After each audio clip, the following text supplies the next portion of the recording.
Viewers दोस्ताना इसे viewers welcome back in program sorry मैं सोच रही कि मैं ब्रेक ते हाँ सो हुण असीं अपना जो थर्ड वाला सैगमेंट है वो शुरू करन जा रहे हैं तीसरे सैगमेंट दे विच आपां जिस तरह कि हमेशा की तरह तुहाडे नाल डिस्कस करते हैं कश्मीर मुद्दे की गलबात करते हैं डॉक्टर साहब कोलों उन्हां दे विचार सुनते हैं सो अज 155 दिन हो चुके ने कश्मीर नूं बंद होया सो इस उपर डॉक्टर साहब कोलों उन्हां दे विचार सुनन जा रहे हैं सो असीं चाहांगे कि तुसीं साडे नाल इसे तरह ही जुड़े रहना जी डॉक्टर साहब की कहना चाहोगे देखो अज कश्मीर बारे कोई खास कहण नूं तां नहीं है दिन जरूर एक वध गया उस लॉकडाउन का और कल जिवें असीं डिस्कस कीता सी कि किवें भारत वालों जिहड़ा दुनिया नूं जिहड़ा धोखे च रखण दे लई कश्मीर मुद्दे ते उन्हां ने ये अनाउंस कीता है कि जी वो बाहरले मुल्कां दे 15 देशां दे डिप्लोमैट एनवॉय जिहड़े ने उन्हां नूं कश्मीर लिजाया जाएगा और दस्सिया जाएगा भी हालात किवें नॉर्मल ने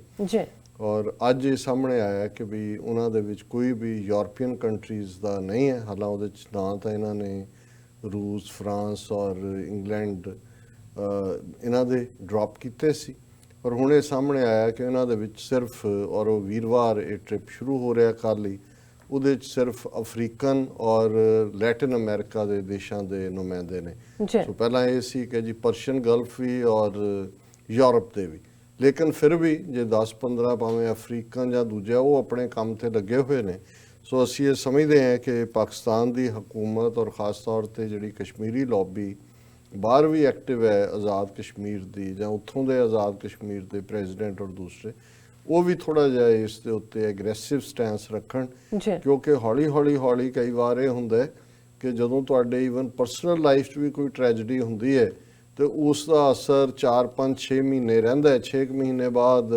ਤੁਸੀਂ ਹੌਲੀ ਲਾਈਫ ਅੱਗੇ ਵੱਧਦੀ ਹੈ ਔਰ ਤੁਸੀਂ ਉਹਨੂੰ ਭੁੱਲਦੇ ਚਲੇ ਜਾਂਦੇ ਹੋ ਕੁਦਰਤ ਨੇ ਕੁਝ ਐਸਾ ਬਣਾਇਆ ਹੋਇਆ ਕਿ ਤੁਸੀਂ ਜਿਹੜਾ ਬਿਯੋਂਡ 6 ਮੰਥਸ ਕਿਸੇ ਚੀਜ਼ ਦਾ ਕੋਈ ਤੁਹਾਨੂੰ ਚੰਬੜੀ ਰਹੇ ਤਾਂ ਉਹਨੂੰ ਬਿਮਾਰੀ ਮੰਨਿਆ ਜਾਂਦਾ ਕਿ ਮੈਂਟਲ ਸਿਕਨੈਸ ਹੈ ਸੋ ਮੈਨੂੰ ਇਹ ਲੱਗਦਾ ਹੈ ਕਿ ਵੀ ਇਹ ਹਕੂਮਤ ਭਾਰਤ ਦੀ ਨੇ ਵੀ ਜੇ ਕੋਈ ਡੈਡਲਾਈਨ ਮਿਥੀ ਹੋਈ ਹੈ ਕਿ 5 ਮਹੀਨੇ ਤਾਂ ਉਹਨਾਂ ਨੇ ਵੈਸੇ ਹੀ ਲੋਕਾਂ ਦਾ ਜੀਣਾ ਹਰਾਮ ਕੀਤਾ ਹੈ ਤੇ ਆਮ ਲੋਕਾਂ ਦੀ ਮੈਮਰੀ 'ਚੋਂ ਵੀ ਨਿਕਲ ਜਾਏ ਔਰ ਜਿਸ ਤਰੀਕੇ ਦੇ ਨਾਲ ਹੁਣ ਜੋ ਸਿਟੀਜ਼ਨਸ਼ਿਪ ਅਮੈਂਡਮੈਂਟ ਐਕਟ ਔਰ ਦੂਸਰੇ ਦੇ ਥੱਲੇ ਪ੍ਰੋਟੈਸਟ ਚੱਲ ਰਹੇ ਨੇ ਅੱਜ ਸੇਂਟ ਸਟੀਫਨ ਕਾਲਜ ਦੇ ਸਟੂਡੈਂਟ ਵੀ ਜਿਹੜੇ ਨੇ ਬਾਹਰ ਨਿਕਲੇ ਔਰ ਜੋ ਮਾਹੌਲ ਬਣਿਆ ਹੋਇਆ ਸੋ ਉਹਦੇ 'ਚ ਆਜ਼ਾਦੀ ਲਫ਼ਜ਼ ਦੇ ਨਾਅਰੇ ਤਾਂ ਲੱਗ ਰਹੇ ਨੇ ਪਰ ਹੁਣ ਉਹੀ ਹੈ ਕਿ ਜੀ ਆਜ਼ਾਦੀ ਫਰੋਮ ਦਾ ਬੌਂਡੇਜ ਆਜ਼ਾਦੀ ਫਰੋਮ ਗੁੰਡਾਗਰਦੀ ਆਜ਼ਾਦੀ ਫਰੋਮ ਦਿਸ ਜੋ ਸਟੂਡੈਂਟਸ ਕਹਿ ਰਹੇ ਨੇ ਔਰ ਕਸ਼ਮੀਰ ਜਿਹੜਾ ਹੈ ਉਹ ਇਸ ਸਾਰੇ ਜਿਹੜਾ ਡਿਸਕਸ਼ਨ 'ਚੋਂ ਗਾਇਬ ਹੈ ਸੋ ਅਸੀਂ ਘੱਟੋ ਘੱਟ ਸਿੰਬੋਲੀਕਲੀ ਜ਼ਰੂਰ ਗੱਲ ਕਰਦੇ ਹਾਂ ਹਾਲਾਂਕਿ ਹੁਣ ਸਾਡੇ ਕੋਲ ਵੀ ਕੋਈ ਅੰਦਰੂਨੀ ਜਾਣਕਾਰੀ ਨਹੀਂ ਹੈ ਚਾਹੀਦਾ ਤਾਂ ਇਹ ਸੀ ਕਿ ਪਾਕਿਸਤਾਨ ਹੋਏ ਜਾਂ ਆਜ਼ਾਦ ਕਸ਼ਮੀਰ ਜਾਂ ਬਾਹਰਲੀ ਡਾਇਸਪੋਰਾ ਕਸ਼ਮੀਰੀ ਲੌਬੀ ਜਿਹੜੀ ਹੈ ਉਹ ਲਗਾਤਾਰਤਾ ਨਾਲ ਇਨਫੋਰਮੇਸ਼ਨ ਡੀਸੈਮੀਨੇਟ ਕਰਦੀ ਲੇਕਿਨ ਉਹਨਾਂ ਨੇ ਤਾਂ ਕਦੇ ਸਾਡੇ ਨਾਲ ਵੀ ਕਦੇ ਰਾਬਤਾ ਨਹੀਂ ਕੀਤਾ ਹੈ ਕਿ ਵੀ ਕੀ ਉੱਥੇ ਹੋ ਰਿਹਾ ਅਸੀਂ ਤਾਂ ਆਪਣੇ ਤੌਰ ਤੇ ਜੋ ਖਬਰਾਂ ਇਧਰੋਂ ਉਧਰੋਂ ਸਾਨੂੰ ਮਿਲਦੀਆਂ ਨੇ ਔਰ ਜਿਹੜੇ ਸਾਡੇ ਸੋਰਸ ਵਿਦਨ ਜੰਮੂ ਕਸ਼ਮੀਰ ਸੀ ਉਹ ਵੀ ਘਬਰਾਏ ਹੋਏ ਨੇ ਉਹ ਵੀ ਸਾਡੇ ਨਾਲ ਜਿਹੜਾ ਰਿਸਪੌਂਡ ਨਹੀਂ ਕਰਦੇ ਸੋ ਘੱਟੋ ਘੱਟ ਇੰਨੀ ਕੁ ਜਾਣਕਾਰੀ ਤਾਂ ਰਹੇ ਬਾਹਰ ਕਿ ਜੀ ਚੱਲ ਕੀ ਰਿਹਾ ਸੋ ਕੁੱਲ ਮਿਲਾ ਕੇ ਜਦੋਂ ਅਸੀਂ ਦੇਖਦੇ ਹਾਂ ਕਿ ਭਾਰਤ ਦੇ ਵਿੱਚ ਕਿਵੇਂ ਹਿੰਦੂਤਵਾ ਦਾ ਬੋਲਬਾਲਾ ਹੈ ਔਰ ਹਿੰਦੂਤਵਾ ਦਾ ਮਤਲਬ ਬ੍ਰਾਹਮਣਵਾਦ ਹੈ ਔਰ ਇਹ ਵੀ ਇੱਥੇ ਦੱਸਦੇ ਹੀ ਅਸੀਂ ਕਿ ਅਸੀਂ ਕਿਸੇ ਮਜ਼ਹਬ ਕਿਸੇ ਧਰਮ ਦੇ ਖਿਲਾਫ ਨਹੀਂ ਹੈ ਇਹ ਇੱਕ ਆਈਡੀਓਲੋਜੀ ਹੈ ਇੱਕ ਵਿਚਾਰਧਾਰਾ ਹੈ ਇੱਕ ਫਲਸਫਾ ਹੈ ਜਿਸ ਤਰ੍ਹਾਂ ਨਾਜ਼ੀਜ਼ਮ ਹੈ ਕਮਿਊਨਿਜ਼ਮ ਸੀ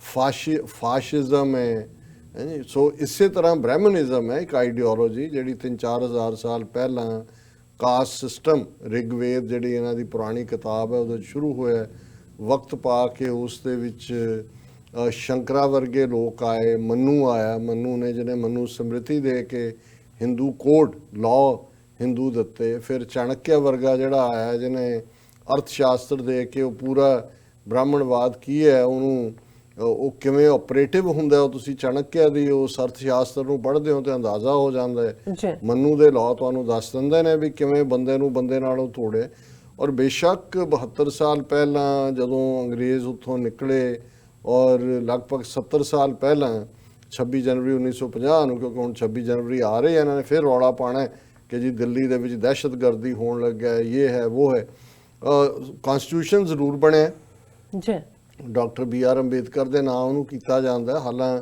ਕਾਂਸਟੀਟਿਊਂਟ ਅਸੈਂਬਲੀ ਦੇ ਵਿੱਚ ਹਿੰਦੂ ਮੈਜੋਰਿਟੀ ਸੀ ਕਾਂਗਰਸ ਵਾਲਿਆਂ ਦੀ, ਔਰ ਉਹਦੇ 'ਚ ਚੇਅਰਮੈਨ ਦਾ ਰੋਲ ਤਾਂ ਜਿਹੜਾ ਉਹ ਇੰਨਾ ਕੀ ਹੁੰਦਾ ਹੈ ਕਿ ਉਹਨੇ ਕੋਈ ਵੀ ਜਿਹੜੀ ਡਿਸਕਸ਼ਨ ਆਈ ਜਾਂ ਕੋਈ ਧਾਰਾ ਆਈ ਉਹਨੂੰ ਡਿਸਕਸ਼ਨ ਦੇ ਲਈ ਖੋਲ੍ਹਿਆ ਤੇ ਅਲਟੀਮੇਟਲੀ ਉਹਨੂੰ ਮਨਜ਼ੂਰ ਕਰਨਾ ਹੈ ਕਿ ਰਿਜੈਕਟ ਕਰਨਾ, ਉਹਦੀਆਂ ਵੋਟਾਂ ਪਵਾ ਲਈਆਂ।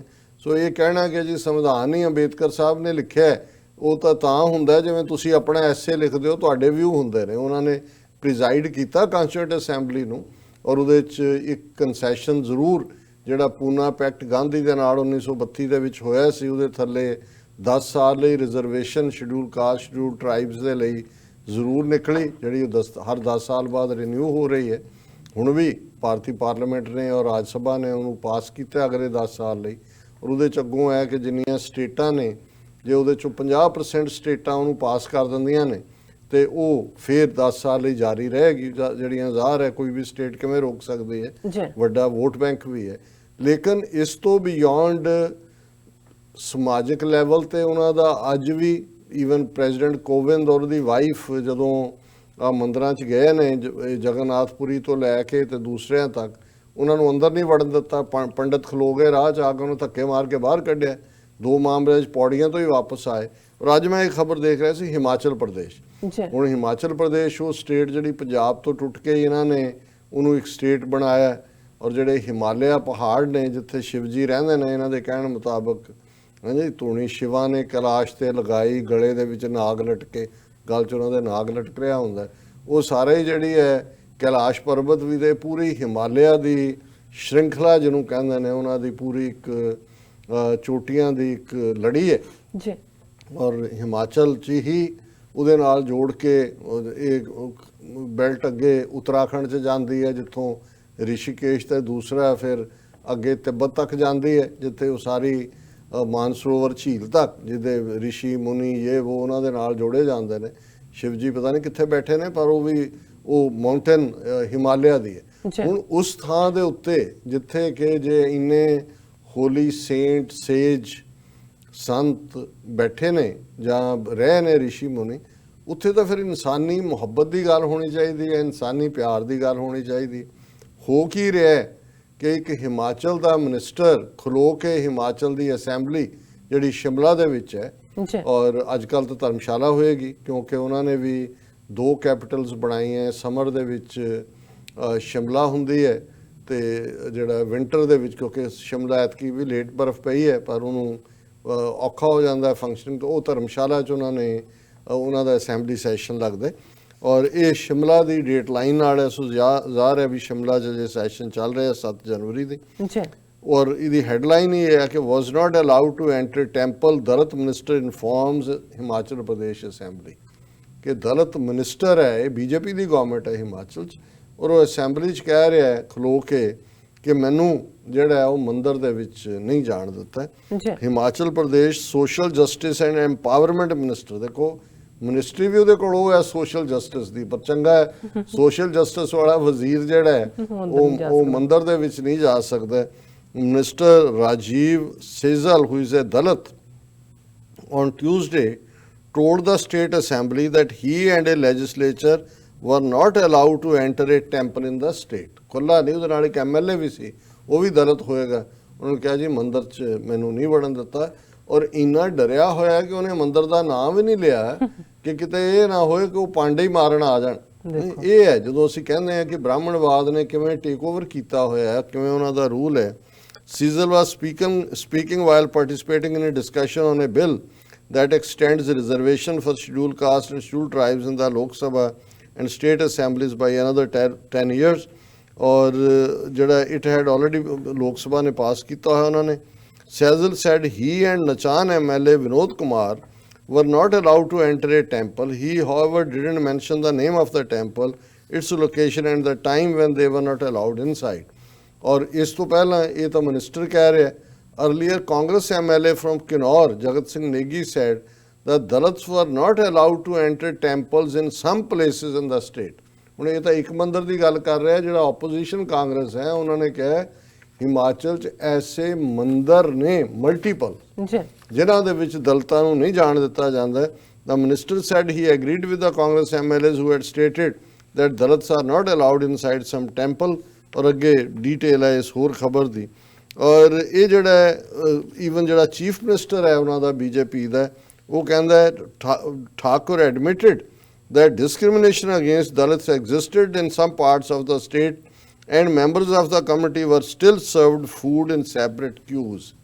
ਉਹਨੇ ਕਿਹਾ ਜੀ ਇਹੀ ਨਹੀਂ ਕਿ ਵੀ ਮੰਦਰਾਂ 'ਚ ਨਹੀਂ ਜਾਣ ਦਿੰਦੇ, ਚੀਫ ਮਿਨਿਸਟਰ ਕਹਿ ਰਿਹਾ ਹਿਮਾਚਲ ਦਾ, ਪਰ ਅਜੇ ਵੀ ਬਹੁਤ ਸਾਰੀਆਂ ਥਾਵਾਂ ਤੇ ਦਲਿਤਾਂ ਨੂੰ ਸ਼ਡਿਊਲ ਕਾਸਟ ਜਿਹਨੂੰ ਬਾਹਮਣਾਂ ਨੇ ਬਣਾਇਆ ਹੋਇਆ ਉਹਨਾਂ ਨੂੰ ਜਿਹੜਾ ਉਹ ਅੱਡ ਲਾਈਨ ਦੇ ਵਿੱਚ ਖਲੋ ਕੇ ਰੋਟੀ ਦਿੱਤੀ ਜਾਂਦੀ ਹੈ, ਉਹ ਬਰਾਬਰ ਦੇ ਜਿਹੜਾ ਉਹ ਬੈਠ ਵੀ ਨਹੀਂ ਸਕਦੇ ਹੈ, ਉਹਨਾਂ ਦੇ ਨਾਲ ਬੈਠ ਕੇ ਖਾ ਵੀ ਨਹੀਂ ਸਕਦੇ।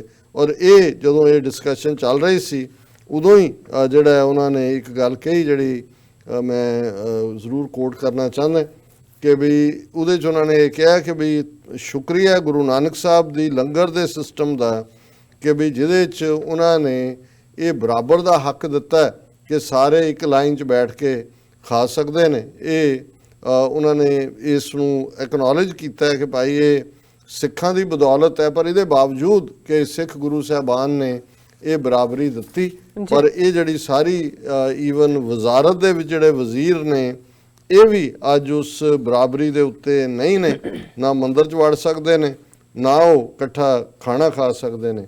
ਸੋ ਮੈਂ ਇਹੀ ਸੈਗਮੈਂਟ ਨੂੰ ਜਾਰੀ ਰੱਖਾਂਗਾ। ਬਿਲਕੁਲ ਅਸੀਂ ਮੈਸੇਜ ਦਿੰਦੇ ਆਪਣੇ ਵਿਊਅਰਸ ਦੇ। ਸੋ ਪਹਿਲਾਂ ਤੇ ਆਪਾਂ ਸਾਰਿਆਂ ਦਾ ਸ਼ੁਕਰੀਆ ਅਦਾ ਕਰਦੇ ਹਾਂ ਕਿ ਤੁਸੀਂ ਸਾਨੂੰ ਬੜੇ ਹੀ ਮਾਣ ਤੇ ਪਿਆਰ ਨਾਲ ਮੈਸੇਜ ਲਿਖੇ ਨੇ। ਪਹਿਲੇ ਸੈਗਮੈਂਟ ਤੇ ਤਾਰਕ ਹਨੀ ਜੀ ਹੋਰਾਂ ਦਾ बहुत ही अच्छा मैसेज है और लिखते हैं डॉक्टर साहब और नीलम कौर सलाम अलैकुम। वालेकुम सलाम जी। मैं बहुत अरसे से आपसे दूर हूँ क्योंकि मेरी ड्यूटी ऐसी ही कुछ है, आप दोनों मेरे दिल में बसते हो। सो नाइस, शुक्रिया जी। ਮਨਿੰਦਰ ਸਿੰਘ ਢਿੱਲੋਂ ਜੀ ਲਿਖਦੇ ਨੇ ਇਹ ਆਈਡੀ ਜ਼ਿਆਦਾ ਸਮਾਂ ਬਲੌਕ ਹੀ ਰੱਖਦੇ ਹਨ। ਮੈਂ ਤੁਹਾਡੀਆਂ ਵੀਡੀਓ ਤੇ ਹੋਰ ਕੌਮ ਦੀ ਆਜ਼ਾਦੀ ਲਈ ਵੀਡੀਓ ਸੈਂਡ ਕਰਦਾ ਹਾਂ, ਇਸ ਲਈ ਬਲੌਕ ਰੱਖਦੇ ਹਨ। ਬਲਜਿੰਦਰ ਸਿੰਘ ਜੀ ਲਿਖਦੇ ਨੇ ਪੰਜਾਬ ਰੈਫਰੈਂਡਮ ਨਵੰਬਰ 2020 ਜ਼ਿੰਦਾਬਾਦ ਹਨ ਲਿਖਿਆ। ਔਰ ਸੈਫ ਸਨਾਨੀ ਜੀ ਹੈ ਲਿਖਦੇ ਨੇ ਔਰ CH ਇਮਰਾਨ ਹਾਂਜੀ ਲਿਖਦੇ ਨੇ ਸਾਨੂੰ ਨਾਈਸ ਐਂਡ ਦਲਜੀਤ ਸਿੰਘ ਫਤਿਹ ਬੁਲਾਉਂਦੇ ਨੇ। ਫਿਰ ਲਿਖਦੇ ਨੇ ਸੈਫ ਸਨਾਨੀ ਤੁਹਾਨੂੰ ਲਿਖਦੇ ਨੇ ਕਿ ਫੈਨ ਯੂਅਰ ਸਰ ਐਂਡ ਆਸਮ ਦੁੱਗਲ ਜੀ ਸਾਨੂੰ ਲਿਖਦੇ ਨੇ ਡਾਕਟਰ ਸਾਹਿਬ Sikhs are not found one leader in Indo Pak terror ਉਹਨਾਂ ਲਿਖਿਆ ਹਾਂਜੀ territory like Muslim find one leader like Ali Jinnah ਹਾਂਜੀ। ਸੋ ਬਲਜਿੰਦਰ ਸਿੰਘ ਜੀ ਲਿਖਦੇ ਨੇ ਤੁਸੀਂ ਖੁਸ਼ਕਿਸਮਤ ਹੋ ਤੁਹਾਨੂੰ ਕਾਇਦ ਮਿਲੇ ਜਿਨ੍ਹਾਂ ਸਾਹਿਬ ਉਹਨਾਂ ਨੇ ਮੁਲਕ ਲਿਵਾਸੀ ਵਾਕਈ ਇਸ ਮਾਮਲੇ 'ਚ ਬਦਕਿਸਮਤ ਰਹੇ ਕਿ ਸਾਨੂੰ 47 ਦੇ ਦੌਰ 'ਚ ਉਸ ਕਿਸਮ ਦਾ ਸਿਆਣਾ ਬੰਦਾ ਨਹੀਂ ਮਿਲਿਆ ਲੀਡ ਕਰਨ ਨੂੰ। ਜੀ ਲਾਲ ਬਾਬੂ ਜੀ ਸਾਨੂੰ ਪਿਆਰ ਭੇਜਦੇ ਨੇ। ਮਨਿੰਦਰ ਸਿੰਘ ਢਿੱਲੋਂ ਲਿਖਦੇ ਨੇ ਵਾਹਿਗੁਰੂ ਜੀ ਸਿੰਘ ਜੀ ਤੇ ਭੈਣ ਜੀ ਮਨਿੰਦਰ ਸਿੰਘ ਬੁੱਟਰ YouTube ਤੇ ID ਮੇਰੀ ਹੈ। ਕੱਲ ਮੇਰਾ ਸੁਨੇਹਾ ਇਹ ਸੀ ਕਿ ਇੱਕ ਬੰਦੇ ਨੇ ਕਈ ਸਾਲ ਪਹਿਲਾਂ ਰੋੜਾ ਗੁਰੂ ਘਰ ਤੇ ਚਲਾਇਆ ਸੀ, ਉਸ ਨੂੰ ਜਿੰਨਾ ਮੈਨੂੰ ਪਤਾ ਉਸ ਨੂੰ ਉਮਰ ਕੈਦ ਦੀ ਹੋਈ ਸੀ। ਇਸ ਬੰਦੇ ਨੂੰ ਵੀ ਸਖਤ ਸਜ਼ਾ ਮਿਲੇ ਤਾਂ ਪੂਰਾ ਸੱਚ ਦੱਸੇਗਾ ਕੌਣ ਕੌਣ ਪਿੱਛੇ ਹੈ। ਹਾਂਜੀ ਫਿਰ ਉਹਨਾਂ ਦਾ ਮੈਸੇਜ ਹੈ ਸਿੰਘ ਜੀ ਤੇ ਭੈਣ ਜੀ ਤੁਹਾਡੀ ਵੀਡੀਓ ਦੇਖ ਕੇ ਜੋ ਵਾਹਿਗੁਰੂ ਜੀ ਇਸ ਨਾ ਸਮਝਦੀ ਮੱਤ ਵਿੱਚ ਜੋ ਆਉਂਦਾ ਹੈ ਉਹ ਲਿਖ ਦਿੰਦਾ ਹਾਂ। ਮੈਂ ਤੁਹਾਨੂੰ 2015 ਤੋਂ ਸ਼ੁਰੂ ਤੋਂ ਦੇਖ ਰਿਹਾ ਹਾਂ ਤਾਂ ਇਸ ਤੋਂ ਪਹਿਲਾਂ ਮੈਨੂੰ ਕੁਝ ਵੀ ਲਿਖਣਾ ਨਹੀਂ ਸੀ ਆਉਂਦਾ। ਹੁਣ ਵਾਹਿਗੁਰੂ ਜੀ ਨੇ ਮੈਨੂੰ ਮੱਤ ਬਖਸ਼ੀ ਹੈ। ਸੋ ਮੇਰਾ ਭਾਰੀ ਐਕਸੀਡੈਂਟ ਹੋਇਆ ਸੀ, ਉਹਨਾਂ ਲਿਖਿਆ ਕਿ 11/9 ਮੇਰੇ ਖਿਆਲ ਹੈ 11/9 ਨੂੰ ਮੇਰਾ ਭਾਰੀ ਐਕਸੀਡੈਂਟ ਹੋਇਆ ਸੀ, 3 ਮਹੀਨੇ ਕੋਮਾ ਵਿੱਚ ਰਿਹਾ ਸੀ। ਉਹ ਸੋ ਸੈਡ। ਬਲਜਿੰਦਰ ਸਿੰਘ ਜੀ ਜ਼ਿੰਦਾਬਾਦ ਲਿਖਦੇ ਨੇ, ਖਾਲਸਾ ਜ਼ਿੰਦਾਬਾਦ ਲਿਖਦੇ ਨੇ। ਹਰਜੀਤ ਸਿੰਘ ਸੰਧੂ ਜੀ ਸਾਨੂੰ ਫਤਿਹ ਬੁਲਾਉਂਦੇ ਨੇ, ਖਾਲਸਾ ਜ਼ਿੰਦਾਬਾਦ ਲਿਖਦੇ ਨੇ। ਸੋ ਡਾਕਟਰ ਸਾਹਿਬ ਤੁਸੀਂ ਹਾਂਜੀ Khan Banaras welcome doctor Sahib and Neelam Kaur ji mayo mayo cat doctor ਸਾਹਿਬ ਜ਼ਿੰਦਾਬਾਦ ਖਾਲਿਸਤਾਨ ਜ਼ਿੰਦਾਬਾਦ कश्मीर जिंदाबाद इंशाल्लाह। बहुत बहुत शुक्रिया मियो मियो कैट फॉर डॉक्टर साहब आपने ट्रंप की बॉडी लैंग्वेज चेक की। Today Trump shows that America is so weak now. Bar bar Trump talking about his army is great. Army indirectly America show his weakness. नहीं मैं समझदा कि भी चलो ये सियाणप है दोनों पासों। ईरान ने भी प्रिसीजन नाल ਜਿਹੜਾ ਅਟੈਕ ਕਰਕੇ ਇਸ ਕੋਈ ਜਾਨੀ ਨੁਕਸਾਨ ਨਹੀਂ ਕੀਤਾ ਔਰ ਅਮਰੀਕਾ ਨੂੰ ਵੀ ਇਸ ਬਹਾਨੇ ਨਾਲ ਜਿਹੜਾ ਹੈ ਉਹ ਰੁਕਣ ਦਾ ਮੌਕਾ ਮਿਲਿਆ। ਪਰ ਇਹਦੇ 'ਚ ਕੋਈ ਸ਼ੱਕ ਨਹੀਂ ਹੈ ਕਿ ਵੀ ਜਦੋਂ ਤੁਸੀਂ ਕਿਸੇ ਵੱਡੇ ਨੂੰ ਲਲਕਾਰਦੇ ਹੋ ਤੇ ਇੱਕ ਵਾਰ ਤਾਂ ਉਹ ਹਿੱਲਣ ਵਾਲੀ ਗੱਲ ਹੁੰਦੀ ਹੈ ਕਿ ਵੀ ਤੇਰੀ ਇਹ ਮਜਾਲ। ਸੋ ਫਰਾਖ ਇਕਬਾਲ ਉਹਨਾਂ ਨੇ ਤਾਰੀਫ ਕੀਤੀ ਹੈ। ਬਲਵਿੰਦਰ ਸਿੰਘ ਕਹਿੰਦੇ ਨੇ ਜਦੋਂ ਆਪਾਂ ਕਿਸੇ ਨੂੰ ਧੱਕੇ ਮਾਰੀ ਜਾਵਾਂਗੇ ਪਿੱਛੇ ਕੰਧ ਆ ਜਾਏ ਅੱਗੇ ਨੂੰ ਤਾਂ ਬੰਦਾ ਆਉਂਦਾ ਹੀ ਹੈ। ਉਹਨਾਂ ਨੇ ਈਰਾਨ ਦੇ ਕੰਟੈਕਸਟ 'ਚ ਗੱਲ ਕੀਤੀ ਹੈ। ਤਾਹਿਰ ਡੋਗਰ और सैफ सनानी ओरेकल सैफ सनानी 2020 पाकिस्तान कैनेडा सोहेल भट्ट उन्होंने किया है कि एज़ यूजुअल ग्रेट एनालिसिस। और भुपिंदर कंडल स्कॉट ब्लेस डॉक्टर साहब वीर भुपिंदर यूट्यूब ते भी इन्हों दे सब तो पहले मैसेजेस चो होंदे ने और शुक्रिया भी वाहगुरू भी और खालिस्तान जिंदाबाद भी बहुत बहुत शुक्रिया भुपिंदर सिंह जी। हैरी नागरा इक्को हाल है अपना घर खालिस्तान नहीं तो इन्हें बहुत बुरा हाल करना है। ये तो पंजाबी कहते हैं 100 हथ रस्सा सिरे ते गंढ और इक्को ही हल है कि खालिस्तान इस तो बिना सिख नहीं बचणगे उत्थे। और बहुत सारे होर भी मैसेज ने पाकिस्तान कैनेडा हैरी नागरा उन्होंने फिर लिखा है और मियो मियो कह डॉक्टर साहब we are very sorry for that वो हाथी का बच्चा now in jail don't worry doctor साहब we will make him example rest of the world. बहुत बहुत जी डॉक्टर साहब मैं चाहांगी ਹੁਣ ਤੁਸੀਂ ਅੱਜ ਦਾ ਵਿਚਾਰ ਸਾਰੇ ਦਰਸ਼ਕਾਂ ਨਾਲ ਸਾਂਝਾ ਕਰ ਦਿਓ। ਮੈਂ ਟਾਈਮ ਦੇਖ ਰਹੀ ਹਾਂ ਟਾਈਮ ਤੇਜ਼ੀ ਨਾਲ ਵੱਧ ਰਿਹਾ। ਅੱਛਾ ਜੀ ਸਮਾਈਲ ਵਾਲਿਆਂ ਦੀ ਸਮਾਈਲ ਤਾਂ ਅਸੀਂ ਲੈ ਨਹੀਂ ਉਹਨਾਂ ਨੇ ਕਿਹਾ ਕਿ ਵੀ could you tell us more about Delhi and its importance to the Khalistan movement and how would that work considering Delhi is the capital of India। Smile ਜੀ ਤੁਹਾਡੇ ਚਿਹਰੇ ਤੇ ਹੋਰ ਸਮਾਈਲ ਆ ਰਹੀ ਹੈ ਕਿ ਦਿੱਲੀ ਜਿਹੜਾ ਉਸ ਬਾਰੇ ਸਾਡਾ ਇੱਕ ਟ੍ਰੈਡੀਸ਼ਨਲ ਸਲੋਗਨ ਰਿਹਾ ਜਿਹੜਾ ਅਰਦਾਸ ਦੇ ਵਿੱਚ ਵੀ ਦੁਹਰਾਇਆ ਜਾਂਦਾ ਰਿਹਾ ਕਿ ਦਿੱਲੀ ਤਖਤ ਪਰ ਬਹਿੇਗੀ ਆਪ ਗੁਰੂ ਕੀ ਫੌਜ ਛਤਰ ਚੁਲੇਂਗੇ ਸੀਸ ਪਰ ਬੜੀ ਕਰੇਗੀ ਮੌਜ। ਸੋ ਦਿੱਲੀ ਜਿਹੜੀ ਹੈ ਇਹ ਜਮਨਾ ਦੇ ਉਰਾਰ ਤੱਕ ਜਿਹੜਾ ਇਹਨਾਂ ਨੂੰ ਜਮਨਾ ਪਾਰ ਤੱਕਣਾ ਕਿਉਂਕਿ ਇਹ ਤਹਿਜ਼ੀਬ ਗੰਗਾ ਜਮਨਾ ਦੀ ਉਹਨਾਂ ਕੀ ਇਹਨਾਂ ਦਾ ਇਲਾਕਾ ਹੈ। ਸੋ ਜਿਹੜਾ ਨੈਚੁਰਲ ਪੰਜਾਬ ਦਾ ਖਾਲਿਸਤਾਨ ਦਾ ਬਾਰਡਰ ਹੈ ਸਾਡਾ ਉਹ ਦਿੱਲੀ ਤੱਕ ਹੀ ਹੋਏਗਾ। ਸੋ ਇਸ ਬਾਰੇ ਹੁਣ ਤੁਹਾਨੂੰ ਸਮਾਈਲ ਹੋਰ ਵੀ ਆ ਗਈ ਹੋਣੀ ਉਹਨਾਂ ਕੋਲ। ਹਾਂਜੀ ਮੈਂ ਚਾਹਾਂਗੀ ਕਾਇਦ ਦਾ ਵਿਚਾਰ ਸਾਰੇ ਦਰਸ਼ਕਾਂ ਨਾਲ ਦੇਖੋ ਅਸੀਂ ਜਿਵੇਂ ਇਹ ਸਾਰਾ ਹੀ ਪੋਹ ਦਾ ਮਹੀਨਾ 10ਵੇਂ ਪਾਤਸ਼ਾਹ ਦੀ ਯਾਦ ਨੂੰ ਸਮਰਪਿਤ ਹੈ 26 ਪੋਹ ਹੈ ਜੀ ਔਰ ਅਸੀਂ ਉਹਨਾਂ ਦੀ ਬਾਣੀ ਸ਼ਬਦ ਹਜ਼ਾਰੇ ਪਾਤਸ਼ਾਹੀ 10ਵੀਂ ਦੇ 10 ਸ਼ਬਦ ਆਲਰੇਡੀ ਵਿਚਾਰੇ ਨੇ। ਦੂਸਰੀ ਜਿਹੜੀ ਸਾਡੀ ਨਿਤਨੇਮ ਦੀ ਬਾਣੀਆਂ ਦੇ ਵਿੱਚ ਤਵ ਪ੍ਰਸਾਦ ਸਵਈਏ ਨੇ ਉਹ 10 ਸਵਈਏ ਨੇ ਕਿਉਂਕਿ 5 ਦਿਨ ਵਿੱਚ ਰਹਿੰਦੇ ਨੇ। ਸੋ ਅਸੀਂ 2-2 ਸਵਈਏ ਰੋਜ਼ਾਨਾ ਵਿਚਾਰਾਂਗੇ ਔਰ ਇਹਦੀ ਸ਼ੁਰੂਆਤ ਹੈ ਸਰਾਵਗ ਸੁਧ ਸਮੂਹ ਸਿਧਾਨ ਕੇ ਦੇਖ ਫਿਰਿਓ ਕਰ ਜੋਗ ਜਤੀ ਕੇ ਸੂਰ ਸੁਰਾਰਦਨ ਸੁਧ ਸੁਧਾਦਿਕ ਸੰਤ ਸਮੂਹ ਅਨੇਕ ਮਤੀ ਕੇ ਸਾਰੇ ਹੀ ਦੇਸ਼ को देख रहो मत कहो न दीक्षित प्राण पति के श्री भगवान की पाए कृपा हूं ते एक रत्ती बिन एक रत्ती के। ਹੁਣ ਜ਼ਾਹਰ ਹੈ ਕਿ 10ਵੇਂ ਪਾਤਸ਼ਾਹ ਨੇ ਇੱਕ ਰੱਬ ਦੀ ਹੋਂਦ ਔਰ ਉਸ ਵੇਲੇ ਜਿਸ ਕਿਸਮ ਦਾ ਬੁੱਧ ਮਤ ਵੀ ਹੈ ਜੈਨ ਮਤ ਵੀ ਹੈ ਘਰ-ਬਾਰ ਛਡਾ ਦਿੰਦੇ ਸੀ ਉਹਨਾਂ ਦੇ ਕੋਈ ਸਰੇਵੜੇ ਕਹਿੰਦੇ ਸੀ ਉਹਨਾਂ ਦੇ ਕੋਈ ਸਾਧੂ ਕੋਈ ਜੋਗੀ ਕੋਈ ਸਿਰ ਦਾ ਵਾਲ ਖਿੱਚ ਕੇ ਨੰਗ ਮਲੰਗ ਜਿਹੜੇ ਨੇ ਉਹ ਤਬਕੇ ਫਿਰ ਜੋਗੀਆਂ ਦੇ 12 ਫਿਰਕੇ ਕੋਈ ਕੰਨਾਂ 'ਚ ਮੁੰਦਰਾਂ ਕੋਈ ਹੱਥ 'ਚ ਛੱਪਰ ਕੋਈ ਦੂਜਾ। ਸੋ ਗੁਰੂ ਸਾਹਿਬ ਨੇ ਸ਼ੁਰੂਆਤ ਹੀ ਇੱਥੋਂ ਕੀਤੀ ਕਿ ਸਰਾਵਗ ਸੁਧ ਸਮੂਹ ਸਿਧਾਨ ਕੇ ਦੇਖ ਫਿਰਿਓ ਘਰ ਜੋਗ ਜਤੀ ਕਿ ਵੀ ਜੋਗੀਆਂ ਦੇ ਵੱਡੇ ਵੱਡੇ ਡੇਰੇ ਵੀ ਦੇਖ ਲਏ ਔਰ ਜੈਨੀਆਂ ਬੋਧੀਆਂ ਦੇ ਅੱਡ ਸਰੇਵੜਿਆਂ ਦੇ ਪੰਥ ਵੀ ਦੇਖ ਲਏ।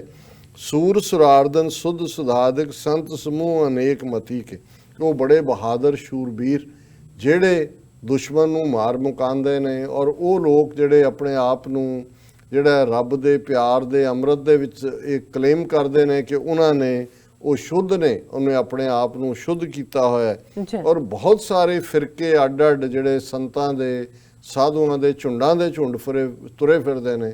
ਸੂਰ ਸੁਰਾਰਦਨ ਸ਼ੁੱਧ ਸੁਧਾਦਿਕ ਸੰਤ ਸਮੂਹ ਅਨੇਕ ਮਤੀ ਕੇ ਅੱਡ ਵੇ ਸੋਚਣ ਦੇ ਉਹਨਾਂ ਦੇ ਸਾਰੇ ਹੀ ਦੇਸ਼ ਕੋ ਦੇਖ ਰਹੇ ਹੋ ਮੈਂ ਸਾਰੇ ਹੀ ਮੁਲਕ ਦੇਖ ਲਿਆ ਮਤ ਕਹੋ ਨਾ ਦੇਖਿਤ ਪ੍ਰਾਣਪਤੀ ਕੇ ਪ੍ਰਾਣਪਤੀ ਪ੍ਰਾਣਾ ਦਾ ਪਿਆਰਾ ਰੱਬ ਕਿ ਇਹ ਸਾਰੇ ਆਪੋ ਆਪਣੇ ਫਿਰਕਿਆਂ ਦੇ ਵਿੱਚ ਆਪਣੀ ਦੁਨੀਆ 'ਚ ਰਹਿੰਦੇ ਨੇ ਕੋਈ ਵੀ ਜਿਹੜਾ ਉਹ ਰੱਬ ਦੇ ਪਿਆਰ ਦੇ ਵਿੱਚ ਨਹੀਂ ਹੈ ਉਹ ਕੋਈ ਰੱਬ ਦਾ ਮਤ ਨਹੀਂ ਹੈ। ਕੋਈ ਕਉ ਨਾ ਦੇਖਿਤ ਪ੍ਰਾਣਪਤੀ ਕੇ ਸ਼੍ਰੀ ਭਗਵਾਨ ਕੀ ਪਾਏ ਕਿਰਪਾ ਹੂੰ ਤੇ, ਕਿ ਜੇ ਉਸ ਵਾਹਿਗੁਰੂ ਦੀ ਜਿਹੜਾ ਸਭ ਤੋਂ ਸੁਪਰੀਮ ਹੈ ਕਿਰਪਾ ਨਹੀਂ ਹੈ ਤੇ ਫਿਰ ਏਕ ਰੱਤੀ ਬਿਨ ਏਕ ਰੱਤੀ ਕੇ। ਹੁਣ ਇੱਕ ਰੱਤੀ ਹੁੰਦੀ ਹੈ ਜਿਹੜੀ ਇੱਕ ਜ਼ਮਾਨੇ ਦੇ ਵਿੱਚ ਜਿਵੇਂ ਕੌਡੀਆਂ ਸੀ, ਰੱਤੀ ਮਾਸੇ ਇਹ ਸੀ, ਤੇ ਦੂਸਰਾ ਰਤਨ ਹੈ ਰੰਗਿਆ ਹੋਣਾ ਕਿ ਏਕ ਰੱਤੀ ਬਿਨ, ਕਿ ਬਈ ਜੇ ਉਹ ਰੱਤੇ ਨਹੀਂ ਹੋਏ, ਰੱਬ ਨਾਲ ਜੁੜੇ ਨਹੀਂ ਹੋਏ, ਮਰਸ ਨਹੀਂ ਨੇ ਉਹਦੇ 'ਚ, ਏਕ ਰੱਤੀ ਕੇ, ਤੇ ਉਹਨਾਂ ਦੀ ਕੀਮਤ ਜਿਹੜੀ ਹੈ ਉਹ ਕੌਡੀਆਂ ਦੇ ਭਾਅ ਇੱਕ ਰੱਤੀ ਹੈ। ਔਰ ਦੂਸਰਾ ਸਵਈਆ ਵੀ ਉਸ ਵਾਹਿਗੁਰੂ ਦੀ ਹੋਂਦ। ਔਰ ਦੁਨੀਆ ਦੇ ਵਿੱਚ ਜਿਹੜੇ ਲੋਕ ਹੰਕਾਰ ਦੇ ਨਾਲ ਹਾਥੀ, ਘੋੜੇ, ਦੌਲਤ, ਵੱਡੇ ਵੱਡੇ ਬਾਦਸ਼ਾਹ ਇਹਦਾ ਹੰਕਾਰ ਕਰਦੇ ਨੇ, ਉਹ ਗੁਰੂ ਸਾਹਿਬ ਨੇ ਫਰਮਾਇਆ ਮਾਤੇ ਮਤੰਗ ਜਰੇ ਜਰ ਸੰਗ ਅਨੂਪ ਉਤੰਗ ਸੁਰੰਗ ਸਵਾਰੇ, ਕੋਟ ਤੁਰੰਗ ਕੁਰੰਗ ਸੇ ਕੂਦਤ ਪੌਨ ਕੇ ਗੌਨ ਕੋ ਜਾਤ ਨਿਵਾਰੇ, ਭਾਰੀ ਭੁਜਾਨ ਕੇ ਭੂਪ ਭਲੀ ਬਿਦ ਨਿਆਵਤ ਸੀਸ न जात बिचारे, एते पै तो कहाँ पे भूपत अंत को नांगे ही पाए पधारे। हुण मतंग कहंदे ने हाथी नूं, माते मतंग जरे जर संग, ਉਹ ਹਾਥੀ, ਕਿਉਂਕਿ ਹਾਥੀਆਂ ਨੂੰ ਜਦੋਂ ਮਸਤ ਕੀਤਾ ਜਾਂਦਾ ਉਹਨਾਂ ਨੂੰ ਸ਼ਰਾਬ ਪਿਆਈ ਜਾਂਦੀ, ਕਿ ਉਹ ਹਾਥੀ ਜਿਹੜੇ ਸ਼ਰਾਬ ਦੇ ਨਸ਼ੇ ਦੇ ਵਿੱਚ, ਕਿਉਂਕਿ ਫਿਰ ਉਹਨਾਂ ਨੂੰ ਤੋੜ ਦਿੰਦੇ ਸੀ, ਉਹ ਜਾ ਕੇ ਕਿਲੇ ਦੇ ਦਰਵਾਜ਼ੇ ਦੇ ਉੱਤੇ ਸਟ੍ਰਾਈਕ ਕਰਨ ਜਾਂ ਬੰਦਿਆਂ ਨੂੰ ਥੱਲੇ ਦਰੜ ਦੇਣ। ਮਾਤੇ ਮਤੰਗ ਜਿਹੜੇ ਕਿ ਉਹ ਇੰਟੌਕਸੀਕੇਟਿਡ ਐਲੀਫੈਂਟ, ਜਿਨ੍ਹਾਂ ਨੂੰ ਸੋਨੇ ਦੇ ਨਾਲ ਜਰੇ ਜਰ ਸੰਗ, ਕਿ ਉਹਨਾਂ ਨੂੰ ਜਿਹੜਾ ਉਹ ਬਿਲਕੁਲ ਮੜਿਆ ਹੋਇਆ ਸੋਨੇ ਦੇ ਨਾਲ, ਅਨੂਪ ਉਤੰਗ ਸੁਰੰਗ ਸਵਾਰੇ, ਕਿ ਉਹ ਬੜੇ ਉੱਚੇ ਉੱਚੇ ਪਾਵਰਫੁਲ, ਔਰ ਉਹਨਾਂ ਦੇ ਉੱਤੇ ਰੰਗ ਬਰੰਗ ਉਹਨਾਂ ਨੂੰ ਕਰਕੇ ਹੋਰ ਵੀ ਸਵਾਰਿਆ ਹੋਇਆ ਹੈ। ਮਾਤੇ ਮਤੰਗ ਜਰੇ ਜਰ ਸੰਗ ਅਨੂਪ ਉਤੰਗ ਸੁਰੰਗ ਸਵਾਰੇ, ਕੋਟ ਤੁਰੰਗ ਕੁਰੰਗ ਸੇ ਕੂਦਤ।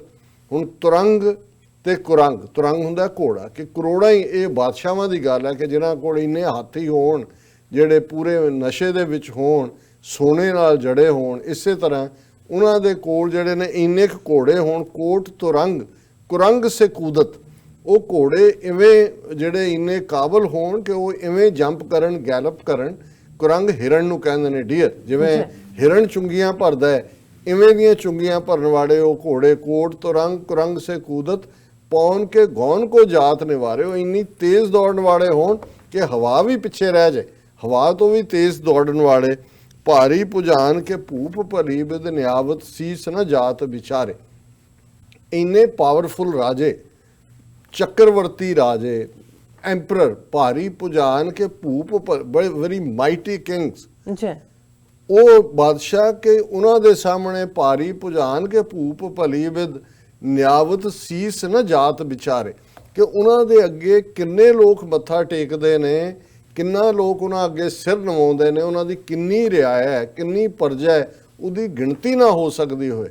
ਭਾਰੀ ਭੁਜਾਨ ਕੇ ਭੂਪ ਭਲੀ ਬਿਦ ਨਿਆਵਤ ਸੀਸ ਨਾ ਜਾਤ ਵਿਚਾਰੇ, ਏਤੇ ਭੈ ਤੋਂ ਕਹਾਂ ਪੈ ਭੂਪਤ। ਗੁਰੂ ਸਾਹਿਬ ਪੁੱਛਦੇ ਨੇ ਕਿ ਏਡੇ ਵੱਡੇ ਵੱਡੇ ਰਾਜੇ, ਹਾਥੀਆਂ, ਘੋੜੇ, ਸੋਨੇ ਨਾਲ ਜੜੇ ਹੋਏ, ਔਰ ਵੱਡੀ ਪਬਲਿਕ, ਵੱਡੀ ਟੈਰੀਟਰੀ ਦੇ ਉੱਤੇ, ਏਤੇ ਭੈ ਤੋਂ ਕਹਾਂ ਪੈ ਭੂਪਤ, ਕਿੱਥੇ ਗਏ ਉਹ ਸਾਰੇ? ਅੰਤ ਕੋ ਨਾਂਗੇ ਹੀ ਪਾਏ ਪਧਾਰੇ, ਕਿ ਅਲਟੀਮੇਟਲੀ ਇਸ ਦੁਨੀਆ ਤੋਂ ਨੰਗੇ ਪੈਰ ਚਲੇ ਗਏ।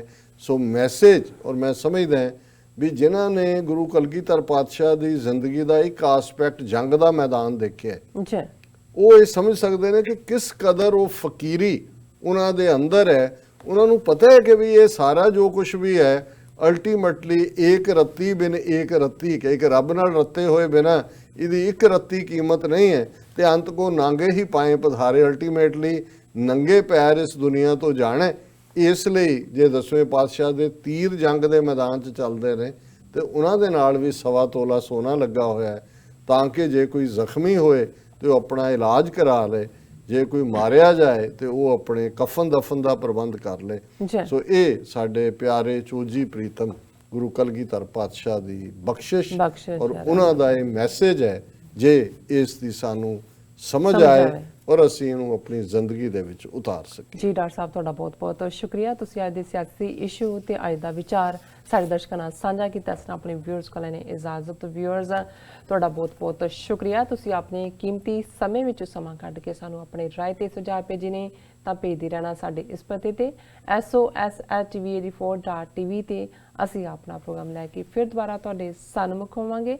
ਤਦ ਤੱਕ ਲਈ ਮੈਨੂੰ ਤੇ ਆਪਣੇ ਨਾਲ ਸਾਨੂੰ ਆਗਿਆ ਦਿਓ। ਦੇਖਦੇ ਰਹੋ TV84। ਬੁਲਾ ਦਿਓ ਫਤਿਹ। ਵਾਹਿਗੁਰੂ ਜੀ ਕਾ ਖਾਲਸਾ, ਵਾਹਿਗੁਰੂ ਜੀ ਕੀ ਫਤਿਹ। ਰੱਬ ਰਾਖਾ।